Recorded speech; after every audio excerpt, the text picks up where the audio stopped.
RCB எவ்வளவு அடிப்பட்டாலும் அவங்க playing லெவனை சரியா கொண்டு வர போறது இல்லைங்க. அது மட்டும் டேம் ஷுவர். நல்லா பெர்ஃபார்ம் பண்ண விஜயகுமார் வைஷாக் அண்ட் நல்லா பெர்ஃபார்ம் பண்ண லோம்ரா இருக்கலாம் ஆப்பர்ச்சுனிட்டி இல்ல டிராப் பண்றாங்க. அண்ட் பெர்ஃபார்ம் பண்ணாத சில பிளேயர்ஸ்லாம் 11ல விளாடுறாங்கன்றதான் உண்மையான விஷயம். Virat Kohli obviously single man ஸ்ட்ராங்கா அவரோட ஒருத்தர் எஸ் ஃபேப் நின்னாரு. But apart from that middle ஆர்டர்ல கண்டிப்பா யாரோ ஒருத்தர் சப்போர்ட் பண்ணிருக்கணும். பட் சப்போர்ட்டே பண்ணாத காரணம் தான் இன்னொரு ஒரு முக்கியமான விஷயம் இந்த லாஸ்க்கு. யுஸ்வேந்திர சஹலோட ஸ்பெல் அல்டிமேட்டா இருந்துச்சுங்க. அதாவது இந்த பிச்சில் ஸ்பின்னர்ஸும் பெர்ஃபார்ம் பண்ண முடியும்ன்றதான் வந்து பாத்தீங்கன்னா சஹலும் காமிச்சாரு. ஒரு எண்ட்ல அஸ்வினும் ரொம்ப எக்கனாமிக்கலா இருந்தாரு. சோ ரெண்டு பேருமே வந்து பாத்தீங்கன்னா ஒரு மிகப்பெரிய தூண் for RR. Jos Butler, Jos the boss, அவர் வந்து பாத்தீங்கன்னா ஒரு 6th டன் அடிச்சிருக்காரு. மேட்ச் வினிங் இன்னிங்ஸ் தாங்க சொல்ல முடியும். டெஃபினட்டா கோலி டிசப்பாயிண்ட் ஆயிருப்பாரு. செஞ்சுரி அடிச்சு அவங்க மேட்ச் தோத்துட்டாங்க. வேற பட்லர் செஞ்சுரி அடிச்சு இந்த மேட்சை வின் பண்ணி கொடுத்துட்டாரு தான் சொல்ல முடியும். ஆர்சிபி போலிங் ரீஸ்டாப்லி தவிர மத்த எந்த போலர்ஸ் பத்தி கேட்டீங்கனாலும் no comments.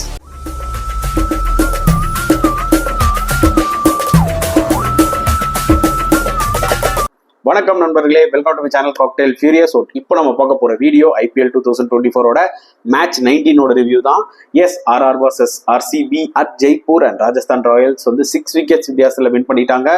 Great knocks both the side. ஒரு பக்கம் விராட் கோலியோட சூப்பர் 113, இன்னொரு பக்கம் ஜாஸ் பட்லரோட match winning 100 not out. So batting பொறுத்த வரைக்கும் சூப்பராக இருந்துச்சு உங்க ரெண்டு பேரோட இன்னிங்ஸை பார்க்கும்போது. பட் டெஃபினட்டா ஆர்சிபி டிசப்பாயிண்டடா இருப்பாங்க. பிகாஸ் அவங்க பிளேயிங் லெவன் ஒன்ஸ் அகெயின் வந்து பார்த்தீங்கன்னா சரியா எடுக்கல. இந்த டீம் எவ்வளோ அடிப்பட்டாலும் பிளேயிங் லெவன் ஏன் சரியா எடுக்க மாட்டேங்கிறாங்கன்றது தெரியல. அவங்களுக்கு மட்டும்தான் தெரியுது என்ன இவங்க யோசிக்கிறாங்கன்னு சொல்லி. அப்பார்ட் ஃப்ரம் தட் அவங்களோட செலெக்ஷனை வந்து ஜட்ஜ் பண்ணவே முடியலங்க. பெர்ஃபார்ம் பண்ண விஜயகுமார் வைஷாக்கு வந்து டிராப் பண்றாங்க, ஆப்பர்ச்சுனிட்டி கொடுக்க மாட்டேங்கிறாங்க. லோம்ரார் அந்த அளவுக்கு செம்ம அடி அடிக்கிறாரு. அவருக்கு வந்து பாத்தீங்கன்னா பிளேயிங் லெவன்ல உள்ள ஆப்பர்ச்சுனிட்டி கொடுக்க மாட்டேங்கிறாங்க. அண்ட் விளையாடாத பட்டிதார், கேமரன் கிரீன், மேக்ஸ்வெல்லாவது அட்லீஸ்ட் அண்டர்ஸ்டாண்டபிள். ஓகே, அவர் என்னைக்கா ஒரு நாள் அவர் டேவா இருந்ததுன்னா கீச்சு கொடுத்துருவாரு. Okay, but Green continues failure. இவ்வளோ கோடி கொடுத்து எடுத்துட்டோன்றதுக்காக ஒரு பிளேயரை நீங்க விளாடணுன்றது அவசியம் இல்லைங்க. ஸோ அந்த வகையில் அவர் ஒரு மிகப்பெரிய ஃபெயிலியர். அண்ட் செகண்ட்லி பட்டிடார் எதுக்கு விளாடுறாங்கன்றது எனக்கு ஒன்றும் புரியல. அண்ட் அவங்களுக்குலாம் இன்னைக்கு ரோலே இல்லை. அங்கதான் பெரிய மேட்ரே. எஸ், ஒரு பக்கம் சஞ்சு சாம்சன் டாஸ் வின் பண்ணி போலிங் எடுத்தாரு. ஆப்வியஸ்லி செகண்ட் ஆஃப் டியூ வரும்னு அவருக்கு தெரியும். விக்கெட்டும் நல்ல ஒரு பேட்டிங் விக்கெட். கொஞ்சம் ஒரு ஸ்லோனஸ் இருந்தது, but still decent for batting தான் சொல்ல முடியும். அண்ட் ஆர்சிபி பொறுத்த வரைக்கும் 183 தான் அடிச்சாங்க. டெஃபினட்டா 20 ரன் ஷாட்டு. ஏன்னா அவங்களோட ஸ்டார்ட் வேற லெவலுங்க. ஓப்பனிங் பார்ட்னர்ஷிப்பே 125 ரன்ஸ், கிட்டத்தட்ட 14 ஓவர்ஸ். அப்போ எஸ், நடுவில் வந்து பாத்தீங்கன்னா கொஞ்சம் அவங்க என்ன சொல்றது ரன் ரேட்டை ஏற்றிருக்கலாம், எஸ்பெஷலி ஃபேஃப் டு பிளேசஸ். ஏன்னா விராட் கோலி ஒரு ரெண்டில் வந்து பார்த்தீங்கன்னா 140, 150 அந்த ஸ்ட்ரைக் ரேட்ல கண்டினியூஸாக அடிச்சிட்டு இருந்தாரு. பட் ஃபேஃப் வந்து பார்த்தீங்கன்னா நடுவில் திருப்பி கொஞ்சம் ஸ்லோ டவுன் ஆயிட்டாரு. ஸோ அவரெல்லாம் அந்த 44 ஆஃப் என்ன சொல்றது ஒரு 33 பால்ஸ் வந்து பார்த்தீங்கன்னா 128 ஸ்ட்ரைக் ரேட், ஐ திங்க் கிட்டத்தட்ட 130 ஸ்ட்ரைக் ரேட் அந்த டைம்ல ரொம்பவே கம்மியாக இருந்தது. பட் நெவர்தலெஸ் அதுக்கப்புறம் நல்ல பிளாட்ஃபார்ம் தான் கிட்டத்தட்ட செட் பண்ணாங்க மேக்ஸ்வெலுக்கும் கிரீனுக்கும். பட் மேக்ஸ்வெல் வந்து ஒன்ஸ் அகேன் ஒரு சொதப்பல். நாண்ட்ரே பர்கர் பால்ல ஏடா கூடமா ஷார்ட் ஆடுறேன்னு சொல்லி போல்ட் ஆயிட்டாரு. அண்ட் அதுக்கப்புறம் வந்து பாத்தீங்கன்னா கேமரன் கிரீனும் வந்து பெருசா டைமிங்கே அவரால் பண்ண முடியல. லைக் 6 balls 5 runs, ரொம்ப டிசப்பாயிண்டிங்கான ஒரு இன்னிங்ஸ் தான் சொல்ல முடியும். But the one and only man, the king Kohli, அவர் தான் வந்து பாத்தீங்கன்னா ஸ்டெடியா விளாண்டாரு. 113 runs with strike rate of and more then 150. Fantastic இன்னிங்ஸ்ங்க. ஏன்னா யோசிச்சு பாருங்க, 183ல இவர் 113. அப்போ இவரோட ஸ்ட்ரைக் ரேட்டை வந்து இதுக்கு முன்னாடி பயங்கரமா கிரிட்டிசைஸ் பண்ணியிருந்தாங்க. இவர் தான் 150 மேல அடிச்சிருக்காரு. மற்ற இருக்கிற டீம் பிளேஸ் ஓவராலா நீங்க 60 ரன் நீங்க பாத்தீங்கன்னா ஸ்ட்ரைக் ரேட் கிட்டத்தட்ட 110 தான் இருக்கு. ஸோ எந்த அளவுக்கு ஒரு மிகப்பெரிய இம்பாக்டா விராட் கோலி இருக்கிறாரு இந்த சீசன்ல. பட் அன்பார்ச்சுனேட்லி அவருக்கு சப்போர்ட் பண்ண யாருமே இல்லை. இன்னொரு மிகப்பெரிய பிளண்டர் ஆர்சிபி என்ன பண்ணாங்கன்னா, ஆப்வியஸ்லி லாஸ்ட் 2 overs 3 overs இருக்கும் போது அந்த ரோல் ஜென்ரலா டிகே தான் வந்து செம்மையா ஃபினிஷ் பண்ணிட்டு இருந்தாரு. ஆனா இவங்க கேமரன் கிரீன் உள்ள இறக்கி விட்டாங்க. அது ஒரு மிகப்பெரிய என்ன சொல்ற ஷாக்கரான ஒரு டிசிஷன் தாங்க சொல்ல முடியும். ஏன்னா டிகே ஃபினிஷிங் ரோல்னு வச்சிருக்கீங்க, அவரை இறக்காம நீங்க கேமரன் கிரீன் இறக்குறதுல என்ன அர்த்தம் இருக்கு? ஏன்னா என்ன பெருசா கிரீன் பண்ணிட்டாரு? டிகேவாவது 2-3 மேட்ச் சூப்பரா ஆடி வின் பண்ணி கொடுத்தாரு உங்களுக்கு ஃபினிஷிங்ல. பட் இவர் என்ன பெருசா விளாட்னாருன்னு எனக்கு தெரியல. சீரியஸாவே வந்து சில மூவ்ஸ், சில டாக்டிக்ஸ், சில டிசிஷன்ஸ் ஆர்சிபி ஷாக்கிங்காக தாங்க இருக்கு. அவ்வளோதான் சொல்ல முடியும். ஏன்னா I'm not a big fan, I'm not RCB fan. But ஓவராலா ஒரு கான்டெஸ்ட் பார்க்கும்போது ஓகே, இன்னைக்கு ஆர்சிபி வின் பண்ணா அவங்களுக்கு ஒரு வாய்ப்பு இருக்குமே, டோர்னமெண்ட்குள்ள இருப்பாங்களே அப்படின்ற ஒரு இதனால நான் ஜென்ரலா பார்த்துட்டு இருந்தேன். பட் சீரியஸாவே ஒரு டிசப்பாயிண்டிங் பெர்ஃபார்மன்ஸ். ஒன்ஸ் அகேன் கண்டிப்பா அவங்க ஃபேன்ஸ் பயங்கர டிசப்பாயிண்டடா வந்திருப்பாங்க. இப்படி விளாட்னா வேலைக்கே ஆகுது. ஐ திங்க் இதுக்கப்புறம் பிளே ஆஃப் போடுறது ரொம்பவே ஒரு கஷ்டமான ஒரு விஷயம். பிகாஸ் 5 மேட்ச்ல 4 loss is not a good சைன்ங்க. And another side Rajasthan Royals 4 ஆடி 4 வின். பா, இந்த பக்கம் கேகேஆர் அன்பீட்டபிளா இருக்காங்க, இந்த பக்கம் ஆர்ஆர் அன்பீட்டபிளா இருக்காங்க. அன்பிலீவபிள்ங்க. இந்த வாட்டி வெல் ப்ரிப்பேர்டா வந்திருக்காங்க ராஜஸ்தான் ராயல்ஸ், அதுல எந்த டவுட்டுமே இல்லை. நம்மளுக்கு ஆல்ரெடி தெரியும் அவங்க 3 மேட்ச் ஆடி 3 வின்னு. அதுல மோஸ்டா கான்ட்ரிபியூட் பண்ணது சாம்சன் ஒரு மேட்ச், பராக் 2 மேட்ச் கான்ட்ரிபியூட் பண்ணாரு. பட் முக்கியமான பிளேயர்ஸ் ஜெய்ஸ்வால் அண்ட் பட்லர் அடிக்கல. ஸோ அவங்க டர்ன் வந்துச்சுன்னா ஆர்ஆர் இன்னுமே ஸ்ட்ராங் ஆவாங்கன்னு சொன்னோம். எஸ், இன்னைக்கு ஜெய்ஸ்வால் ஏர்லியர் அவுட் ஆயிட்டாரு. பட் பட்லர் இன்னைக்கு வச்சு செஞ்சுட்டாரு. அவரோட 6வது T20 இந்த IPL-ல 100 of 58 balls, அதுவும் லாஸ்ட் பால் இல்ல 1 run வின் இருக்கும் போது வந்து பாத்தீங்கன்னா அவருக்கு 6 அடிச்சாதான் அந்த 100 அடிக்க வாய்ப்பு. ஏன்னா 94 நாட் அவுட்ல இருந்தாரு. சூப்பரா ஒரு ஷாட் ஆனாரு. பட் அது bottom of the bat. But அந்த அளவுக்கு ஒரு ஃபார்ம்ல இருந்தார் அந்த மேட்ச்ல. அதனால பாட்டம்ல பட்டு கூட வந்து பாத்தீங்கன்னா 6 போச்சுன்னு தான் சொல்ல முடியும். ஸோ சரியான ஃபினிஷ், ஒரு நல்ல ஒரு ஃபினிஷிங்க அடிச்சுட்டு அவரும் என்ஜாய் பண்ணாரு. அண்ட் ஆர்ஆர் டக் அவுட்டும் வந்து பாத்தீங்கன்னா ரொம்ப ஹாப்பியா, சஞ்சு சாம்சன்லாம் அப்படியே ஒரு எனர்ஜெட்டிக்கா என்ஜாய் பண்ணாங்க இந்த விக்டரியை. ஏன்னா அந்த அளவுக்கு அவங்க பெர்ஃபார்ம் பண்ணியிருக்காங்க இன்னி வரைக்கும். 4 மேட்ச்ல 4 வின்னுனா அவுட்ஸ்டாண்டிங் பெர்ஃபார்மன்ஸுங்க ஆர்ஆர், அதுல எதுவுமே சொல்ல முடியாது. அண்ட் அவங்களோட போலிங்கும் எடுத்துக்கிட்டீங்கன்னா முக்கியமா அவங்களோட ஸ்பின்னர்ஸ் ரவிச்சந்திரன் அஸ்வினா இருக்கட்டும், எக்கனாமிக்கலா இருந்தாரு. அதை விட முக்கியமா சஹல் 4 ஓவர் போட்டு 30 ரன்ஸ் தான் கொடுத்து 2 விக்கெட். இந்த விக்கெட் நல்ல பேட்டிங் விக்கெட். பட் அதுலயே வந்து பாத்தீங்கன்னா சூப்பரா அவரோட ட்ரெஜெக்டரியா இருக்கட்டும், அவரோட லைன் அண்ட் லென்த்தா இருக்கட்டும் பியூட்டிஃபுல்லா போட்டுட்டு இருந்தாரு.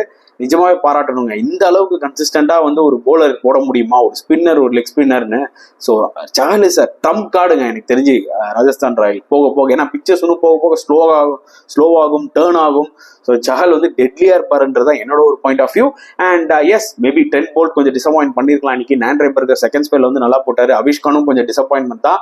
பட் 183 அவங்க சூப்பரா ரெஸ்ட்ரிக்ட் பண்ணாங்க. அண்ட் நாண்ட்ரே பர்கரோட அந்த பெனால்டிமேட் ஓவர்ல ஜஸ்ட் 3 ரன் தான் கொடுத்தாரு பாத்தீங்களா, அது வேற லெவல். ஸோ 183 ஆப்வியஸ்லி நம்மளுக்கு தெரிஞ்சுது இந்த ஸ்கோர் வந்து 20 ரன் ஷார்ட் அப்படின்னு சொல்லிட்டு. அண்ட் ஜெய்ஸ்வால் ஏர்லியர் அவுட் ஆனோடனே வந்து பாத்தீங்கன்னா ஆர்ஆருக்கு அந்த ப்ரெஷர் வந்துருச்சு. பட் சாம்சன் ஸ்லோவா ஆரம்பிச்சாங்க. பட் சாம்சனுக்கு தான் முக்கியமான கிரெடிட் நீங்க கொடுக்கணும். ஏன்னா அந்த டைம்ல பட்லர் வந்து இன்னும் ஃபுல் ஃப்ளோல போல. பட் சாம்சன் தான் இனிஷியேட்டிவ் எடுக்க ஆரம்பிச்சார். அப்படியே சில்கி ஸ்மூத்தா செம்மையா விளையாடிட்டு இருந்தாரு. அவர் விளையாடின அந்த 69 ரொம்ப ரொம்ப குரூஷியல். ஏன்னா அந்த டைம்ல 100 விக்கெட் போயிருந்தா கண்டிப்பா ஆர்சிபிக்கு ஒரு சின்ன வாய்ப்புகள் கிடைச்சிருக்கும் இந்த கேமுக்குள்ள நுழைய.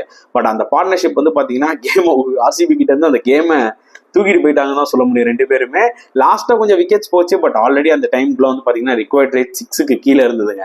அதெல்லாம் ஒன்றும் பண்ண முடியாது. ஆர்சிபி போலர்ஸ் அப்படின்னு எடுத்துக்கிட்டீங்கன்னா ரீஸ்டாப்லி தவிர மற்ற எந்த போலரும் வந்து சொல்லிக்கிற அளவுக்கு போடல. மயங்க் தகர் நல்ல ப்ராமிசிங் போலர். ஃபர்ஸ்ட் மேட்ச்ல சூப்பரா போட்டாரு சிஎஸ்கேவோட. பட் அதுக்கப்புறம் மிகப்பெரிய டிசப்பாயின்மெண்ட் தான். என்னோட ப்ரிவியூவிலே சொல்லியிருப்பேன், they should have gone with Karan சர்மான்னு. But they have gone with Himanshu. அவர் வந்து ஒரு டேலண்டட் யங்ஸ்டர் தான், நான் தப்பு சொல்லலை. பட் இந்த மேட்ச்ல இந்த ஜெய்ப்பூர் விக்கெட்ல அவர் வந்து டெபியூட் பண்ணது வந்து பாத்தீங்கன்னா சரியா படலை. என்னை பொறுத்த வரைக்கும் they could have gone with experience Karan Sharma. ஓரளவுக்காவது அவருக்கு எக்ஸ்பீரியன்ஸ் இருக்கும் விளையாடி. பட் பாவம் அந்த பையன் வந்து பாத்தீங்கன்னா டெபியூ மேட்ச்ல ஜாஸ் பட்லர் அந்த டைம்ல செட் ஆகி விளையாடிட்டு இருக்காரு. ஒண்ணுமே பண்ண முடியல, சொருகிட்டு இருந்தாங்க 6 நேரா. And it was a tough time for him. Apart from that bowling looked ordinary. யாஸ் டேயால் அப்பப்போ கொஞ்சம் அப்படி ஸ்லாண்ட் பண்றாரு. பட் யாருமே த்ரெட்டனிங்கா இல்லை. ஒன்ஸ் அகேன் முகமது சிராஜ் ஏதாவது 1-2 பால் நல்லா போடுறாரு, திருப்பி லூஸ் பால் போடுறாரு, ரன் கொடுத்துடுறாரு. So that same problem is continuing தான் சொல்ல முடியும். ஆர்சிபி பொறுத்த வரைக்கும் அவங்களோட போலிங்கும் ப்ராப்ளமா இருக்கு, அவங்களோட பேட்டிங்லயும் அவங்களோட ஹெவி வெயிட் ஃபாரினர்ஸ் உதப்புறாங்கன்னு தான் சொல்ல முடியும். ஸோ ஹியூஜ்லி டிசப்பாயிண்டடா இருந்திருப்பாங்க RCB fans as well as RCB management. ஏன்னா அந்த மேனேஜ்மெண்ட் சொல்றதுக்கு எனக்கு விருப்பா இருக்குங்க. ஏன்னா அவங்க பண்ற மிஸ்டேக்னால தான் எல்லாமே ஆகுது. அவங்களும் சரி, Faf to Plessis as a கேப்டனாகவும் சரி, என்ன டிசைட் பண்றாரு, என்ன அவர் வந்து as a கேப்டனா இன்ஸ்பயர் பண்றாரு டீம்ன்றது தெரியல. ஸோ டெஃபினட்டா இது ஒரு மிகப்பெரிய கேள்விக்குறியா வந்து அமைஞ்சிருக்கு ஆர்சிபிக்கு. ஏன்னா இந்த வருஷம் நிறைய எக்ஸ்பெக்டேஷன்ஸ் உங்களுக்கு. ஏன்னா ஒரு பக்கம் உமன்ஸ் பிரீமியர் லீக் உங்களுக்கு நல்லா தெரியும், ஆர்சிபி வின் பண்ணிட்டாங்க. ஸோ இந்த வருஷம் அதே இன்ஸ்பிரேஷன்லாம் எடுத்து ஆர்சிபி செமையா கம்பேக் கொடுப்பாங்களான்லாம் பேச்சு வந்தது. பட் அன்பார்ச்சுனேட்லி வந்து பாத்தீங்கன்னா இந்த வாட்டி ரொம்ப புவர் சீசன் தான் உங்களுக்கு. அண்ட் விராட் கோலி இப்படி ஒரு ஃபார்ம்ல இருக்கும் போதே வந்து பாத்தீங்கன்னா உங்களுக்கு ஒரு புவர் சீசன் நினைக்கும் போது, அப்ப விராட்டும் அடிக்கலன்னா என்ன ஆயிருப்பாங்க ஆர்சிபின்னு நினைச்சு பார்க்க கூட முடியலங்க, to be very honest. And credit to Rajasthan Royals, fantastic effort. என்ன டிசைட் பண்ணாங்க, போலிங் எடுக்கணும்னு. பேட்டிங் ஆப்வியஸ்லி வந்து பாத்தீங்கன்னா ஆர்சிபி ஒரு 200 ரன் அடிக்க வேண்டியது, அதை ரெஸ்ட்ரிக்ட் பண்ணாங்க. அந்த டார்கெட்டை 6 விக்கெட் வித்தியாசத்துல வின் பண்ணிட்டாங்க. ஒரு ப்ரொஃபஷனலான ஒரு match from Rajasthan Royals. Sanju Samson as a கேப்டனா எவால்வ் ஆகிட்டே வராரு. மேட்ச் டு மேட்ச் அவர் வந்து பாத்தீங்கன்னா அடுத்த லெவலுக்கு போறாரு கேப்டன்ஷிப்ல, விச் இஸ் வெரி நைஸ். ஆக்சுவலா very happy to see that Sanju Samson has progressed as a captain and solid unit RR, அதுல எந்த டவுட்டும் இல்லை. இப்போ நம்ம அவார்ட் செக்ஷனுக்குள்ள போலாம் வாங்க. Batsman of the day obviously 2 பேர் கொடுத்தானுங்க. அதுல முதல்ல ஜாஸ் பட்லர், மேட்ச் வினிங் 100/58.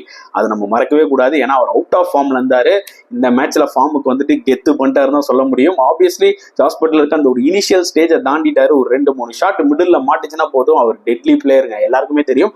அதை தான் எக்ஸாக்ட்லி இந்த மேட்ச்ல காமிச்சாரு. அண்ட் மோர் ஓவர் 94 ரன்ஸ்ல இருக்கும்போது 1 ரன் டு வின். கண்டிப்பா ஒரு 6 அடிச்சாலும் 100 அடிக்க சூப்பரா ஒரு ஷாட் அடி 6 அடிச்சு அவரோட 6th IPL 10 அடிச்சாரு. ஸோ சரியான இன்னிங்ஸ். ஸோ ஆப்வியஸ்லி தி கெத் the batsman of this match award goes to Jos Buttler.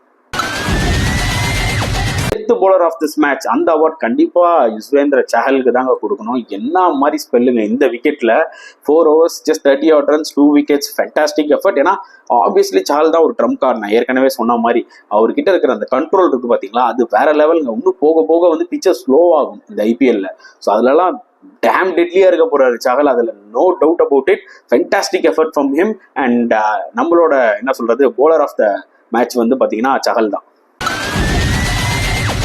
All-round of the match இந்த மேட்ச்ல பெருசா அந்த அவார்டு கொடுக்குற அளவுக்கு யாரும் பெருசா ஆல்ரவுண்ட் பெர்ஃபார்மன்ஸ் பண்ணாதனால இப்போ வந்து பாத்தீங்கன்னா நம்ம ultimate fielder of the match அது யாருக்குன்னு பாத்தீங்கன்னா, எனக்கு தெரிஞ்சு எல்லாருமே கொஞ்சம் ஓரளவுக்கு ஈஸி கேச்சஸ் தான் பிடிச்சாங்க. ஃபீல்டிங் சுமாரா தான் பண்ணாங்க. பட் ஒரு டஃப்பான கேட்ச் அப்படின்னு சொன்னா யாஷ் தயால் அந்த கேட்ச் எடுத்தாரு பாத்தீங்களா, சஞ்சு சாம்சன் பவுண்டரி லைன் கிட்ட இருந்து இப்படி எடுத்தாரு, ஸ்டெடியா எடுத்தாரு. அந்த கேட்ச் எனக்கு ரொம்ப பிடிச்சிருந்தது. ஸோ அதனால ultimate fielder of the match award goes to Yash Dayal அந்த கேட்ச்க்கு.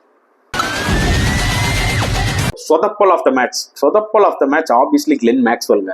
Huge disappointment. அதாவது அவர் அவுட் ஆனது மட்டும் இந்த வே அவர் அவுட் ஆனது. ஏன்னா அந்த டைம்ல அவரோட கேமியோ ரொம்ப ரொம்ப இம்பார்ட்டண்டா இருந்துச்சு.